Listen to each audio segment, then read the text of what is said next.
se viene un momento sensible ahora porque tanto nos inspiramos, nos conmovimos, discutimos oportunidades para el GDF. Ahora vamos a hacer un aterrizaje en el territorio y vamos a conversar con los protagonistas del territorio. Mientras los voy haciendo pasar a Javier Tarula, a Gisela Pérez, a René Calpanchay y a Pilar Cancelo, les voy contando algunas ideas de por qué creemos en la importancia de este panel. Adelante, amigos, por favor. ¿Y por qué los protagonistas del territorio? ¿Por qué necesitamos conocer de primera mano la voz de quienes gestionan en el territorio y desde el territorio? Como me decía René, las veces que hemos conversado, no, Javier, no es la mirada en el territorio, debe ser desde el territorio.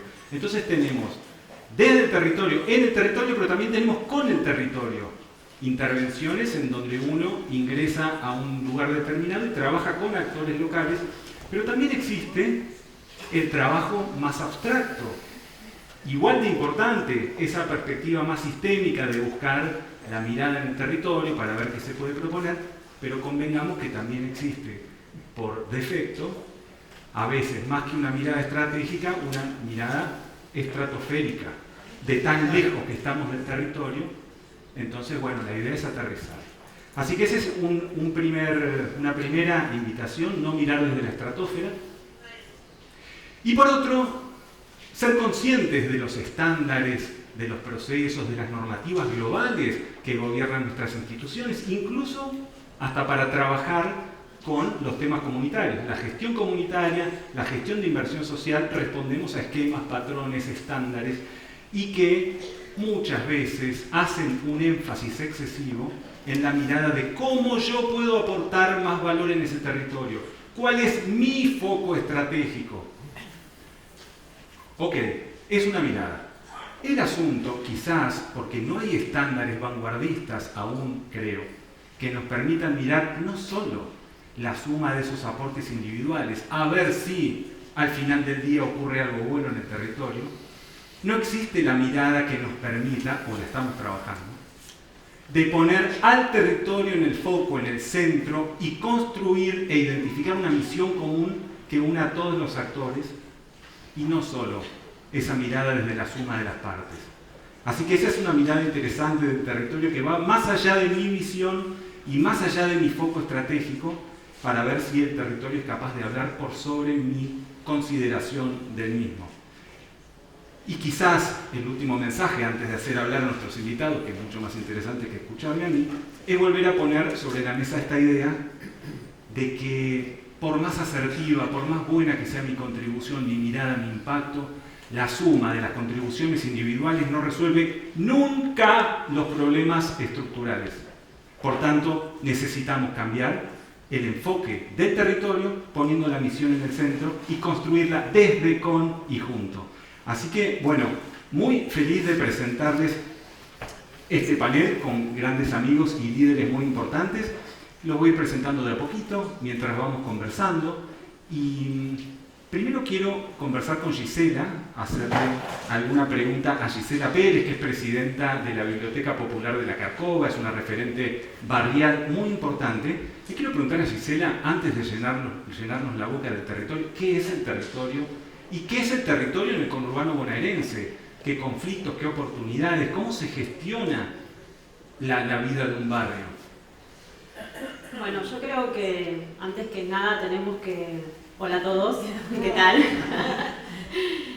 Creo que tenemos que entender el territorio no como un link de GPS o un territorio específico, ¿no? Un mapa, sino tenemos que entender el territorio como un entramado de vínculos, ¿sí? Con un entramado de vínculos entre distintas instituciones, organizaciones, pero ese entramado de vínculos lo tendríamos que entender con un consenso. Tendríamos que entender ese territorio como una vinculación, con una mirada común, ¿no? Que esa mirada común sea a través de consensos entre las partes que conformamos ese territorio, ¿no?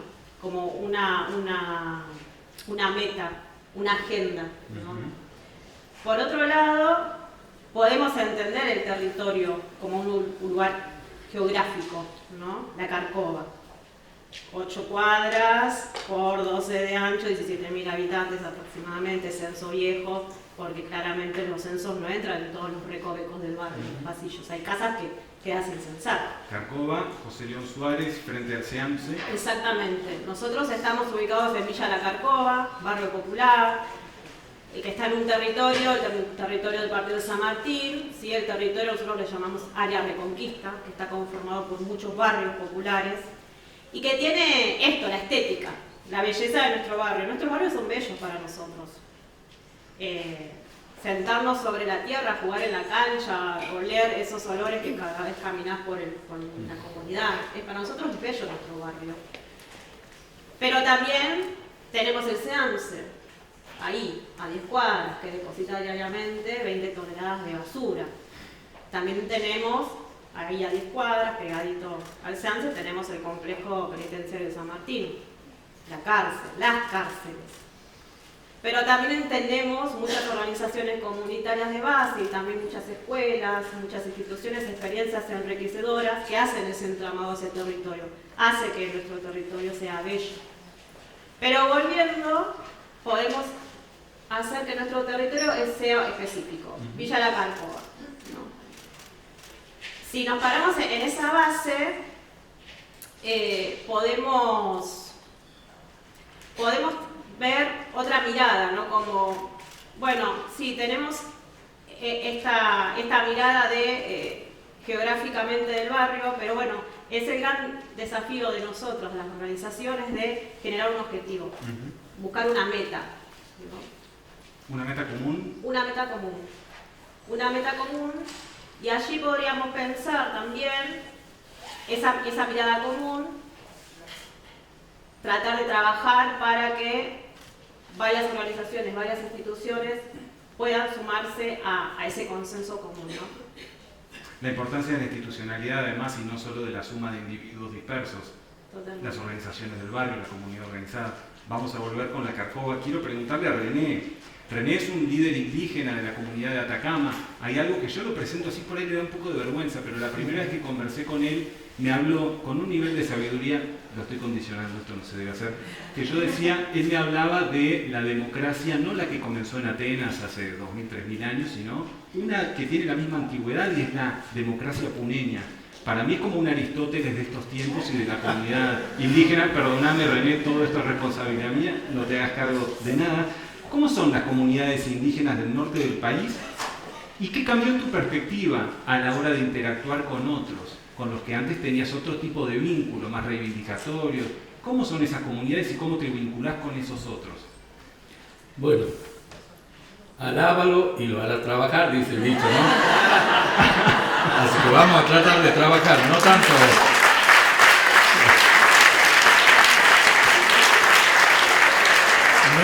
poniendo el pulmón, un poquito la cabeza, pero trabajar más con el corazón. Creo que es la nueva mirada. Mi papá sabía decir que la necesidad tiene cara de hereje, y creo que en los tiempos en los que estamos viviendo tenemos que empezar a evolucionar, a hacer cosas diferentes, y la base está en el corazón más que en el cerebro. Y bueno, Javier sabe cuál es nuestra mirada en la puna. Creo que nosotros vivimos en el segundo territorio más inhóspito del mundo y el más seco, y somos felices desde hace 14.000 años que llegó ahí nuestros primeros abuelos. Pero ¿por qué somos felices y seguimos manteniendo ese hilo de felicidad? Por algo muy simple, esto que también el Ernesto ya algo nos ha tirado, y el Pablo con sus versos, sus canciones también. Entonces yo creo que es eso, ¿no? Volver a la esencia. Creo que uno es feliz primero cuando ama, y si uno ama, cuida, y si uno cuida, es feliz, y si es feliz, ¿para qué queremos sufrir? Entonces nos sumemos entre todos, porque si la felicidad de uno lo sumamos con la de los otros, y vamos a volver a reencontrarnos con ese mundo que nos han dejado nuestros abuelos. ¿Y qué nos han dejado nuestros abuelitos? Nuestros abuelitos, como humanos, todos, y en eso quiero aclarar, que en algún momento, casualidad, algún abuelo de ustedes ha sido mi abuelo. Pero ustedes dirán, pero no somos indios, ¿cómo? Son blancos, otros más oscuros. y nosotros los marroncitos, los negritos de Ernesto, nosotros somos los marroncitos de Ernesto. Bueno, nosotros hemos quedado allá en la Puna hace 14.000 años. Y hoy, de corazón, queremos pedir disculpas a la humanidad, porque hemos estado mucho tiempo callados. ¿Callados en qué? En no transmitir eso lo que sentimos. Por nosotros no nos ha dado la posibilidad del tiempo de tener títulos, no soy doctor, no soy magíster, nada de eso. Sin embargo, hablar desde el corazón. Y tenemos nuestra verdad para recibir a quienes nos vienen a visitar, pero también para convidarle algo y generar una nueva cosa que se llama reciprocidad, por una cuestión muy práctica. Estamos en tiempo de regeneración, no vamos a regenerar nada si no lo hacemos en interculturalidad. Yo estoy hablando castellano, una lengua occidental, y lo hago desde el corazón, lo quiero, lo amo. Entonces, bueno, desde ahí tenemos que hacer, y esto es esto que nos han enseñado los abuelitos, ¿no? Para ser buena gente, primero hay que conversar con uno mismo, para entrar en armonía entre lo que te dice el corazón, que es el sentir, y lo que te dice la cabeza, que es el conocer. Y la cabeza te hace armar mentiritas piadosas, y esas mentiritas piadosas cuando se suman, 2023, desigualdades, crisis climática, y estamos como René Calvanchay en Buenos Aires, que no saben para dónde vamos a correr. Entonces yo creo que se dan esas situaciones. Y bueno, nosotros en la Puna también entendemos que hoy podemos aportar algo, que es esa posibilidad de sentir y fundamentalmente las experiencias. Y el sentir y la experiencia se llama amáutica. Y ustedes dirán, ¿y eso es discurso de Bolivia, de Perú? No, es algo de la humanidad. Así como nuestros abuelos hace 3.000 años nos han traído lo filosófico, que es teorizar, nuestros abuelos también mantenían lo amáutico, que es unir a la naturaleza. Por eso digo, este evento se ha hecho para las comunidades aborígenes. Territorio, la mirada al territorio, y es la mirada a todos nosotros, somos parte del territorio. Somos seres que formamos parte del territorio, con nuestra cultura particular, con la naturaleza que tenemos en cada uno, con todas las cosas buenas y malas que tenemos. Entonces, ahora lo que tenemos que animarnos en este mundo moderno, y ya usando la ciencia, la teorización, a coadministrarlo. ¿Para qué? Para recuperar el paradigma ético del cuidado, diría don Leonardo Boff o don Bernardo Toro, filósofos que hoy viven, y nosotros decíamos, y si eso le agregamos esa cuota que nos ha mandado el artista hoy día, de ser felices, entonces vamos a poder producir ese cambio que hoy necesitamos en la toma de decisiones. Porque la cabeza nos ha dado muchísimo los últimos 3.000 años. Conocemos qué nos está pasando, sabemos cómo solucionarlo. ¿Y por qué no lo hacemos? Nos falta esa capacidad amáutica de toma de decisiones. Es decir, hagamos distinto. Yo soy político, genero este tipo de espacios donde no sea el que llega de prepa a una comunidad y quiere cambiar todo porque es su plan ideológico, sino que comparta con las comunidades, porque del otro lado también, nosotros también hacemos mea culpa. Ah, no, ese político viene a jorobarnos la vida a nosotros, o nos viene a dejar sin la Constitución, o nos viene a dejar con la peor Constitución del mundo. Y también se produce ese choque. Creo que nos está haciendo falta estos espacios de conversar sobre el territorio, que es conversar sobre el todo, que es conversar sobre la naturaleza, conversar sobre la cultura, para que esas tres cosas simples.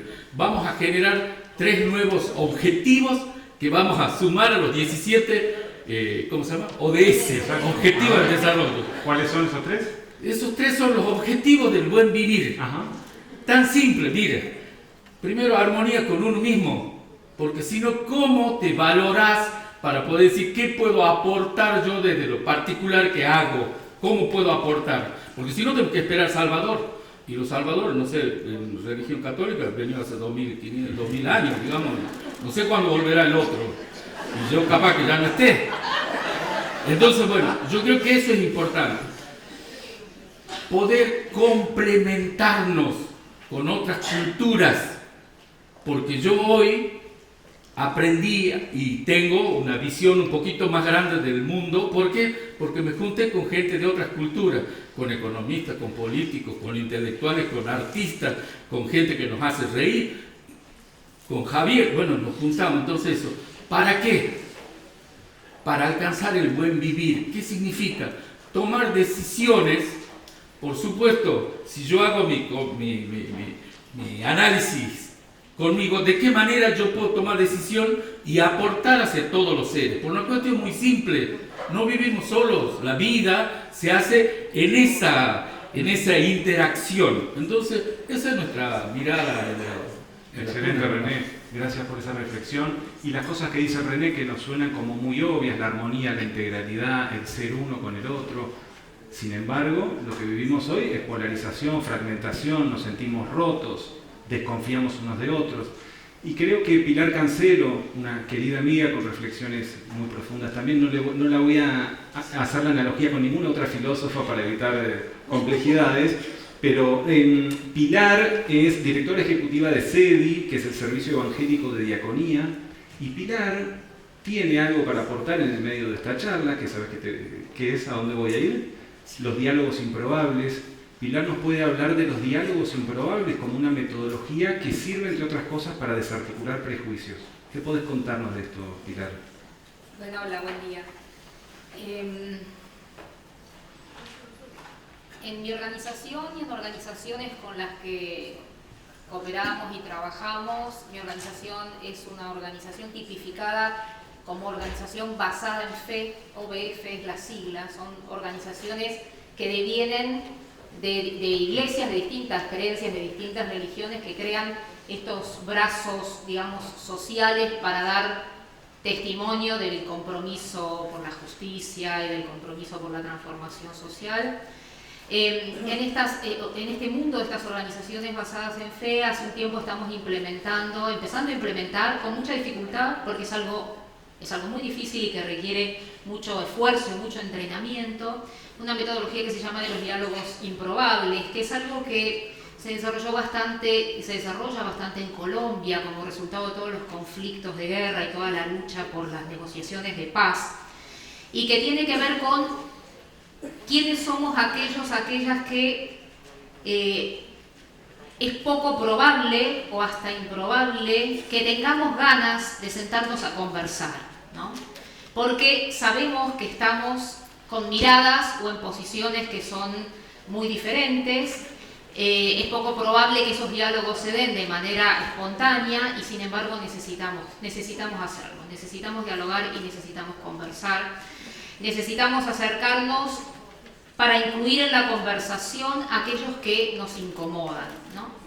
Probablemente si nos hacemos la pregunta de con quién nos gusta conversar, y nos gusta más conversar con las personas que piensan como nosotros, ¿no? O sea, nos sentimos más cómodos, es mucho más agradable eso. Y sin embargo, para solucionar los problemas que hay en los territorios, nosotros trabajamos en territorios rurales, en territorios muy lejos de todo centro urbano, donde no llega el Estado para nada, donde no llega el transporte público, donde no llegan los servicios, ¿sí? Trabajamos con comunidades de familias agricultoras y de comunidades indígenas. No llega absolutamente nada ahí y necesitamos que lleguen un montón de cosas para que se solucionen un montón de situaciones vitales de las personas. Es una cuestión de justicia y es una cuestión de derechos. Entonces tenemos que conversar con todos aquellos que necesitamos hacerlo.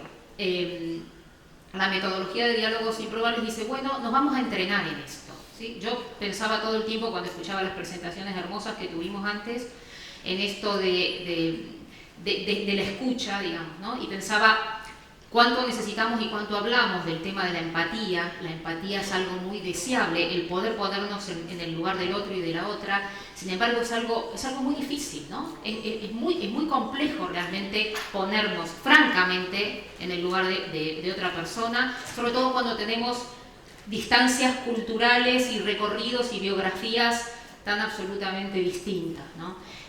¿Qué necesitamos en tal caso? Disponibilidad. Tenemos que estar francamente disponibles para empatizar con otra persona, para comprenderla, para ponernos en su lugar. Necesitamos, desde mi punto de vista y mi experiencia en tal caso en el trabajo, tener la capacidad de conmovernos. Se habló de conmovernos, creo que Pablo mencionó algo cuando hablaba también.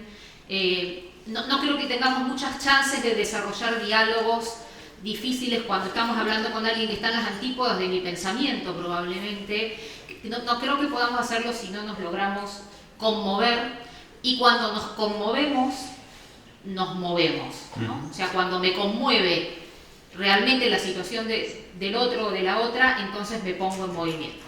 Los diálogos improbables entonces son una metodología de práctica, de ejercicio, ¿no? De vamos a ir ejercitándonos en conversar con el que me incomoda, ¿no? Entonces, si yo soy una organización social, si yo soy una comunidad indígena o soy una organización de familias agricultoras, tengo que hablar con el Estado. Tengo que hacerlo, el Estado es el garante de los derechos, el Estado, no la sociedad civil. La sociedad civil coayuda, apoya, motiva, moviliza, pero es el Estado. Tengo que hablar con el Estado y tengo que hablar con la empresa privada, digamos, ¿no? Y en los territorios donde nosotros trabajamos, que son territorios muy disputados, porque son territorios de mucha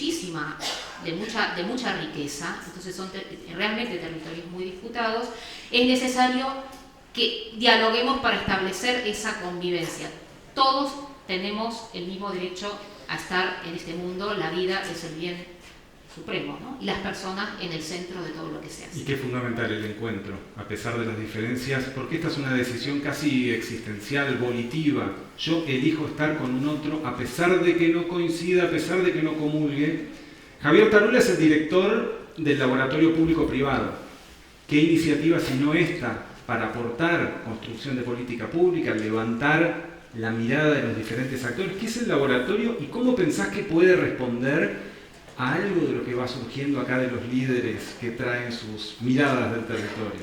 Bueno, buenos días a todos. La verdad, una alegría estar nuevamente acá en la jornada. El laboratorio es un laboratorio de articulación público-privado, es una iniciativa que lo que promueve es el diálogo social. Lo que buscamos es en el territorio que haya articulación público-privada, que la empresa, la sociedad civil, con el Estado, puedan asociarse para responder o para resolver las problemáticas, los desafíos que esas comunidades tienen. ¿Por qué hacemos eso? ¿Por qué existe el laboratorio? Porque estamos convencidos de que esa es una mejor respuesta. La respuesta mancomunada, la respuesta social entre los distintos sectores, como decía recién, es una mejor respuesta. A veces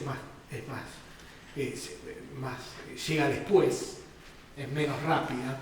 A veces es difícil de lograr el punto exacto, pero cuando se logra, siempre se logra, es más adecuada, es más sostenible, es más eficaz, es más pragmática, porque escucha a los actores de esa sociedad.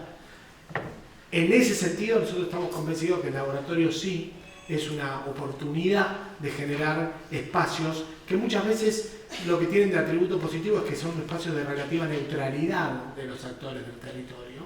A veces sabemos las dinámicas, las historias, las simpatías y las enemistades que hay en el territorio hacen que no sea tan fácil generar esos diálogos, sea muy improbable. Entonces, lo que genera a veces el laboratorio, y eso estamos muy contentos de que así sea en algunas de las ciudades donde estamos, es estos espacios de neutralidad a partir de los cuales estos actores se encuentran y que cuando logramos establecer bien como digo yo, ecualizar las expectativas, cuando alineamos las expectativas, cuando logramos entender al otro, trabajar ese entendimiento, que no es fácil y no es rápido, los resultados llegan. Y de repente, como cualquier edificio, que está la mayoría del tiempo, estoy lejos de ser ingeniero, la mayoría del tiempo en el subsuelo, y que de repente en 2 minutos apareció la torre, pero durante meses y meses parece que la obra no avanza, eso creo que es lo que pasa en estas situaciones, ¿no? Con protagonistas como ellos que hacen mucho todos los días y que nosotros lo que promovemos o pretendemos es escalar esas. ¿Cuán importante es la política pública o la construcción de nueva normativa para estructurar estos vínculos, estos acuerdos? Bueno, muy importante para nosotros, porque nosotros partimos también de un supuesto que es que estamos convencidos que hay un modelo institucional, social, agotado. Por lo menos es una premisa personal. Y ese modelo lo que tiene, o lo que ha sido el modelo en estos últimos años, especialmente en Argentina, pero puede darse en otras sociedades, es, y que se entienda lo que voy a decir, quizás un excesivo protagonismo del Estado. En donde, por supuesto, cuando uno habla del ámbito público, de los bienes públicos, de las dinámicas de desarrollo, obvio, enseguida pensás, porque el Estado es un actor fundamental, es el actor fundamental de lo público. Pero también es muy cierto que lo público no es jurisdicción exclusiva del Del Estado. Estado.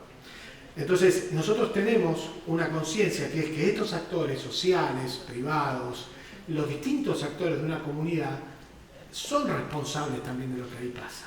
Y cierro la idea, esa dinámica de construcción, esa dinámica de aporte, hay que incentivarla. Ahí es donde entra para nosotros el andamiaje normativo de incentivos, de mecanismos que promuevan eso. Para acelerar la contribución de todos los actores a un objetivo común. Y acá nos falta empresario, alguno podría decir, bueno, no hay un empresario en este panel, pero hay uno que criticaba a los empresarios fuertemente, tenía un espíritu antiempresarial, dice él mismo, hasta que se convirtió en empresario. ¿Cómo es esa experiencia, doctor Calpanchay? Simple, lo que hacemos todo. Por ahí algunas veces la costumbre ha hecho que creemos que el mundo se cambia criticando. Bla, bla, bla, bla, bla, bla, 2020-2023, Poncho no aparece. Entonces yo creo que el mundo se cambia haciendo. Y bueno, claro ejemplo, mírenme, yo soy un ex activista. Y bueno, era pelearme y denunciar a un gobernador, me peleaba con el presidente de la nación por los títulos comunitarios, que los derechos de nuestros hijos. Sí, también hemos sufrido el mal del siglo XX, de los derechos, lo único que hacen, nos llevan a pelearnos. Dije, se acabó esto, porque yo tenía ya 55 años, miraba para el costado y tenía enemigos por todos lados. ¿Con quién voy a entrar a trabajar? Si te decimos que el territorio somos todos, bla, bla, el pueblo, el amor, la felicidad, y me estaba yendo para cualquier lado. Entonces dije, no, voy a empezar a hacer. Y mejor empezar de uno, tener esa conversación. Y dije, nosotros que criticamos tanto a los políticos, todavía no me he hecho por porcia, ¿no? Nosotros que criticamos tanto a los empresarios, no porque son blancos, se han quedado con nuestra tierra, que vienen, que nos explotan, que bla, bla, bla, bla, bla. Entonces dije, no, voy a ver qué tal es ser empresario. Y en una reunión, ahora hay algunos amigos aquí del Triple Impacto, de los que van a Purma, y ahí charlando, me anoticio de que existía el Triple Impacto, ya como lo cuentan ahora, del impacto económico, social, ecológico. Yo digo, me sentía como sapo de ese pozo. Digo, pero si esto es lo que nosotros hacemos siempre. Y ahí decidimos armar una empresa. Y tenemos una empresa intercultural, se llama Pueblos Originales, que su base es indígena. ¿Qué hacemos? Convidamos al mundo de todas las culturas que vayan a compartir con nosotros. ¿A qué? A tener esas conversaciones profundas en 4 dimensiones que nos enseña nuestro abuelito. Conversación con uno mismo para estar en armonía y entonces estar preparado para sumar a los bebés. Conversación con los ancestros, porque todos necesitamos volver a traer los valores que hemos ido perdiendo con el transcurso del tiempo. Conversación en zapatos de otros para entender qué es lo que piensa gente que creen que las cosas son distintas. Y eso nos lleva a la 4ª dimensión, la toma de decisiones, pero siempre pensando en todo el entorno. El territorio es el todo, lo material y lo energético, lo espiritual. Entonces uno cuando toma una decisión tiene que tomar en función de ese todo. Y hoy, por ejemplo, nosotros nos dimos cuenta que uno de los potenciales de la Argentina había sido el turismo también. Gente que llora en nuestros territorios porque se une con la espiritualidad. Y ahí ya nosotros también somos medio sanata. Entonces dijimos, ya no somos de triple impacto, ahora somos de quíntuple impacto. Porque le agregamos 2 más. Trabajamos interculturalmente y además hicimos que esto sea una causa espiritual. Porque tiene base indígena, nuestra empresa es indígena, pero tiene plataforma global. Entonces ya la cosa, y yo creo que es esto, ¿no? Uno como, y es lo mismo que planteaba el Ernesto hace un rato, es decir, cómo cuando uno no se conoce, se desconoce. En cambio, cuando uno empieza a tener diálogo y uno va viendo las bondades, hoy es una necesidad. Los argentinos tenemos eso de valor, esos lugares que son espirituales, donde nosotros podemos convidar al mundo. ¿Por qué? Aquí no puedo hablar de amáutica. Tenemos que sentarnos en un cerro, escuchar el viento, escuchar la naturaleza, qué nos dicen los animales, cómo tenemos que hacer. Yo ahora soy empresario. Por supuesto que armo mi plan de negocio, todas esas cuestiones, pero escucho lo instintivo que nos olvidamos como humanos. El instinto que te dice, y che vieja, si vos tenés una empresa de turismo no pongas muchos empleados porque puede pasar cualquier cosa como lo que nos ha pasado, la pandemia, y nos confundí porque el empleado hay que indemnizarlo, hay que pagarle un montón de cosas, y ¿cómo hacer para salir de eso? Entonces ahí volvimos a lo instintivo, la minga. Entonces no tenemos empleados, tenemos socios. Entonces, y eso es complementario, entonces las buenas y las malas lo sufrimos y lo disfrutamos juntos. Entonces es un nuevo modelo. Mirá, si a René le van a bajar el estándar internacional, el quinto impacto surge del territorio de la Puna y de otro territorio que es el conurbano. Volvemos con Gise, Gise, que es una líder de toda la cancha en el territorio. Ella, con otras personas también, se ha propuesto en un contexto muy difícil crear una biblioteca popular, y ella lo dice con mucho orgullo, y no un merendero o un comedor. ¿Por qué una biblioteca popular? ¿Por qué la educación, la cultura en contextos tan sensibles? Creo que nosotros entendimos que a través de una biblioteca popular podríamos generar, por un lado, puentes hacia la profesionalización de saberes, pero también hacia el acceso a la educación, hacia la formación, poder cambiar o crear otros mundos, como la utopía que hablaba Pablo, ¿no? Utopías lejanas que decir, bueno, yo universitario, ¿qué es la universidad? ¿Qué es la universidad en el territorio? Y esa utopía, a través de la biblioteca nosotros pudimos hacerlo real. Esas utopías la biblioteca hace posible. ¿Por qué merendero? ¿Por qué no merendero? Porque entendimos que a través de la educación, a través de la cultura, a través del arte, del trabajo, podemos realmente transformar y mejorar la calidad de vida de la comunidad. Mejorar la calidad de vida de la comunidad como un modo también de desarrollo ciudadano, pero también nos dimos cuenta, luego de 12 años de trabajo, nacimos de la basura, de una casilla de basura. Los invito a todos que conozcan nuestra experiencia.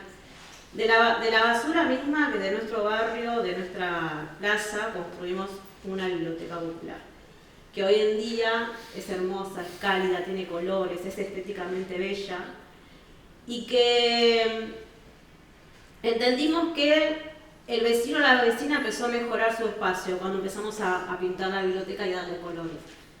Y luego en consenso con la comunidad, ¿no? Porque somos comunidad la biblioteca, la mayoría somos parte del barrio o de otros barrios aledaños. Yo soy de Villhidalgo, nací en Villhidalgo, luego Carcoa me acogió y me cambió el mundo, la vida, la mirada, el egoísmo.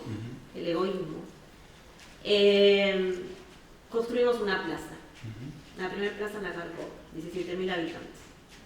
Y luego mejoramos el espacio. Estabas en ese proceso, ¿te acordás que junto con Waldemar, que estaban construyendo algo y los vecinos pensaban que iban a instalarse, ¿no? Que iban a tomar un terreno, y no, era algo para toda la comunidad y no para ustedes? Porque el proyecto Biblioteca Popular nosotros lo marcamos como un proyecto Parque Educativo de la Carcoa. No solamente es una biblioteca que hoy en día es hermosa, es bonita, hay libros que ni se imaginarían que estarían en Carcoa. Hay varios Bernasconi, los hemos visto.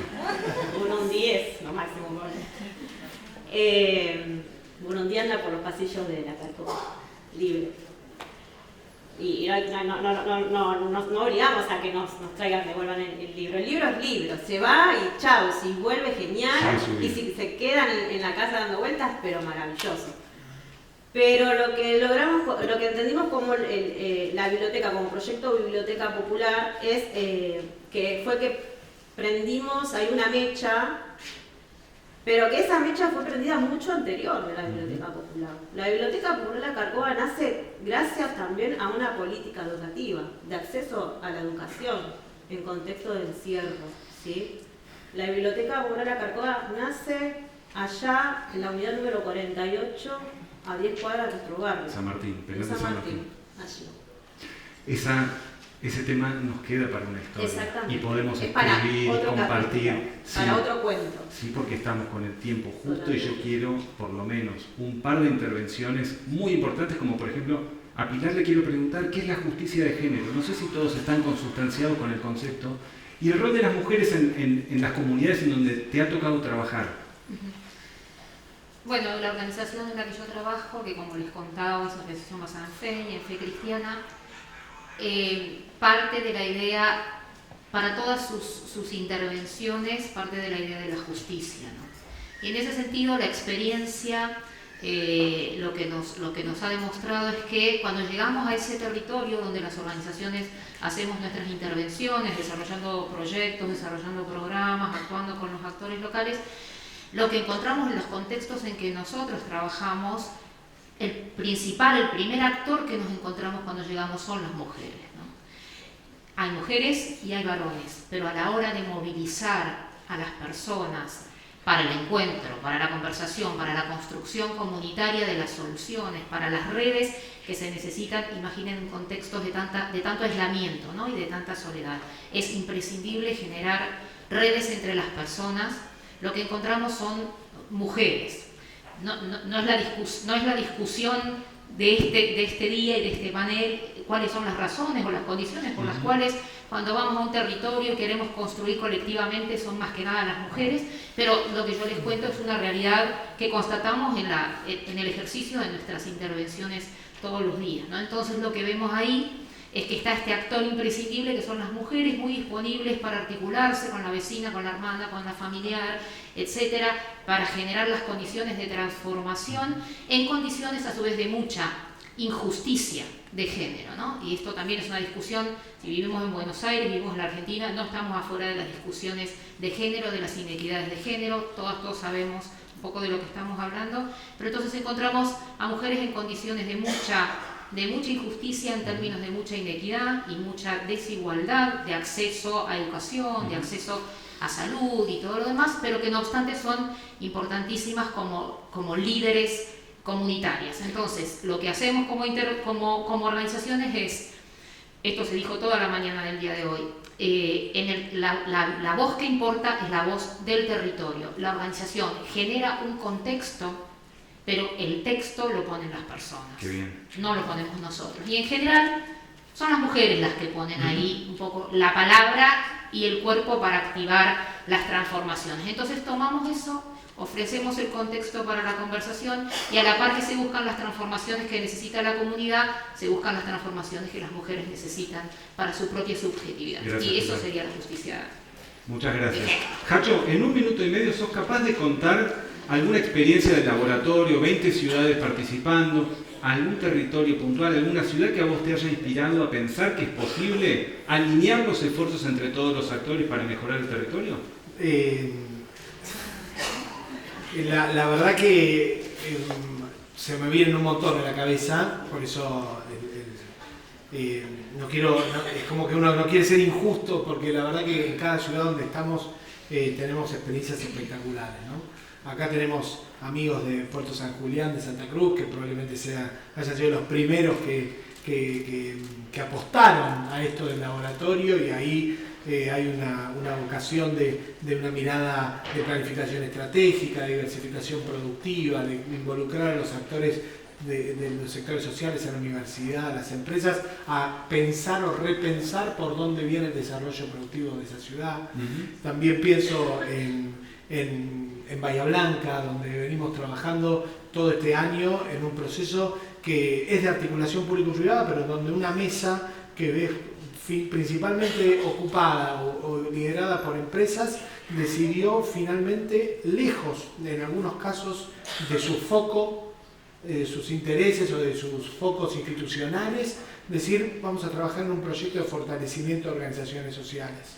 Nosotros tenemos algunos focos, de hecho alguna de las líderes de esa mesa me dijo, mira, nosotros estamos muy encarados en temas de educación y más, pero si vamos con ONG, vamos con ONG porque es lo que está pidiendo el territorio. Las empresas eligieron como tema prioritario de inversión social en Bahía Blanca fortalecer organizaciones sociales. Y así se ha dado en Córdoba, en Mendoza, en Godoy Cruz. Y acá está lleno de líderes de organizaciones sociales. Podemos llevar el modelo de laboratorio a otras ciudades para fortalecer también esas instituciones tan fundamentales para sostener la democracia. Y hay una sola, y me robo 30 segundos, quedé muy inspirado en algo que hablamos y que fui escuchando toda la mañana, que tiene que ver con esto de escuchar la voz local, ¿no? Sí. Esto de pensar lo local para actuar global, como decíamos en una charla previa. Sí, porque ¿no? es al revés el dicho famoso, ¿no? Pensar global para actuar local. Bueno, para mí siempre me gustó más pensarlo al revés, ¿no? Ajá. Pensar desde lo que soy, desde lo que tengo, cuál es mi circunstancia, desde mi historia, desde mi identidad, para ir al encuentro de todo el mundo, pero desde lo que soy, ¿no? Hay una frase de Romano Guardini que a mí me gusta mucho que dice algo así como mi objeto de estudio es el sujeto, la persona y su singularidad, y mientras más la entiendo y entiendo su originalidad, más entiendo al hombre en general. Y Qué creo lindo. que en las comunidades pasa eso, ¿no? Qué lindo, ya que estamos con la sabiduría. René, la mirada en el territorio, esto no estaba previsto. Cerramos con una reflexión de un minuto. ¿A qué nos convoca? A todos que me ayuden, que nos ayuden, que generemos reciprocidad. ¿Qué tal si le invitamos a don Ernesto que se vaya a la Puna, al segundo lugar más inhóspito del mundo, para que podamos coadministrar la riqueza, para sacar de nuestro país la pobreza? Que la pobreza no es solamente económica, tiene que ver con la administración de los recursos, tiene que ver con esa capacidad de decidir. Todos tenemos poder en la realidad en la que vivimos. Mi tata sabía decir, mi papá era un sabio que no sabía leer ni escribir. Decía, hijo, vos tenés que ser buena gente. Para eso tenés que hacerte cargo del tiempo y del espacio. Y nos hagamos cargo juntos de nuestro territorio y poder empezar a pensar en la riqueza. Y creo que solos no vamos a hacer nada, juntos sí. Muchas gracias, René.